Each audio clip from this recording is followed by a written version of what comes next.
sejahtera bersama bangsa. Kami membangun industri yang terus tumbuh selama lebih dari 35 tahun.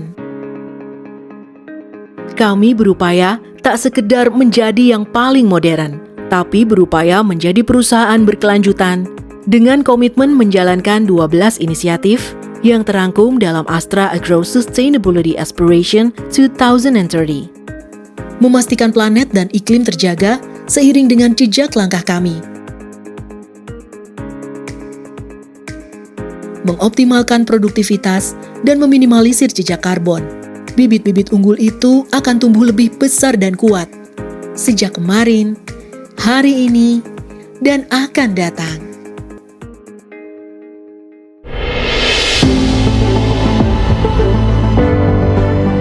Semua orang fokus pada hari ini, sibuk dengan citranya sendiri. Lalu siapa yang peduli akan jadi apa bumi esok hari? Padahal ini planet kita. Kalau bumi tak baik-baik saja, ya artinya kita juga. Jadi bisa nggak ya kita ikut menjaga dengan terus bertanya, gimana? Gimana kalau ada semakin banyak orang yang lebih memaknai perubahan? Karena semua orang bisa aja berubah, tapi hanya sedikit yang mampu mengubah. Ternyata kita bisa menciptakan kehidupan yang lebih baik esok hari dengan terus bertanya, gimana? Dan menentukan pilihan yang ramah untuk generasi selanjutnya.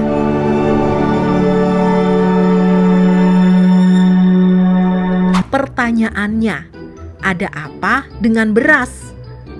Kenapa kita orang Indonesia tuh terobsesi banget kayaknya sama nasi?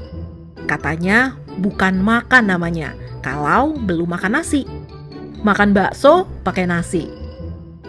Makan steak ada juga yang pakai nasi. Sampai-sampai makan mie yang udah jelas-jelas karbo aja, kalau bisa iya pakai nasi. Padahal menurut sejarah, nasi bukan makanan pokok asli Indonesia loh.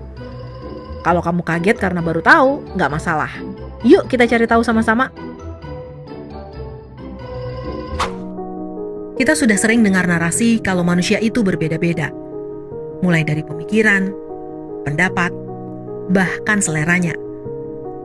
Tapi ada satu kesamaan antara manusia satu dan yang lainnya. Kita semua butuh makan. Karena kebutuhan dasar inilah, pertanian jadi sektor penting. Dan tak bisa dihindari, dampaknya juga besar terhadap kelangsungan hidup manusia. Ironisnya, ada harga mahal yang tersembunyi di balik praktik-praktik pertanian yang semula bertujuan untuk memenuhi kebutuhan dasar, malah bisa jadi ancaman yang lebih menakutkan. Kerusakan alam yang bisa menyebabkan kepunahan. Sebenarnya dalam beberapa tahun terakhir, kelompok pemerhati kebijakan publik semakin tertarik untuk menerapkan pendekatan-pendekatan baru dalam sistem pertanian Indonesia. Namun sayang, ada begitu banyak tantangan yang dihadapi di lapangan. Hingga kunci penting bernama pertanian yang berkelanjutan masih saja kurang tercermin pada kebijakan yang dibuat pemerintah. Kebijakan pangan Indonesia begitu problematik. Lebaran sebentar lagi, harga pangan kok naik lagi. Kalau komoditas pangan naik semua kayak begini, yang kena getahnya ya rumah tangga dan usaha kecil juga kan? Buat mengantisipasi, kita kayaknya perlu tahu deh, harga apa aja ya yang biasanya naik menjelang bulan puasa? Eits, sebelum dijawab sama pakarnya, subscribe dulu channel YouTube Chips ya. Yang kita tahu, waktu selalu bergerak maju. Tapi pandemi sudah berjalan hampir 2 tahun.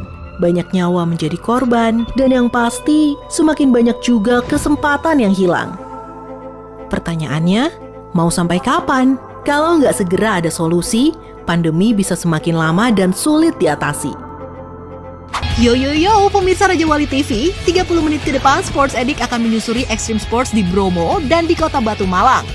Memperkenalkan dan memberi pengertian pada si kecil tentang dunia sekolah. Misalnya mengajak si kecil sekolah playgroup yang bisa datang 1 minggu sekali. Sambil menjelaskan siapa itu ibu, bapak guru, dan teman-teman. Kue coklat yang terdiri dari biskuit coklat, whipped cream, coklat putih, susu, serta bahan pelengkap lain bisa Moms dapatkan di toko kue terdekat. Membuatnya pun tak perlu oven dan dalam waktu yang singkat. Setelah semua campuran disusun, Moms harus mendinginkan kue ini sehingga teksturnya menyerupai ice cream cake. Wah, mudah kan Moms? Jangan lupa untuk menghiasnya dengan pernak-pernik lebaran serta pita sebagai pemanis.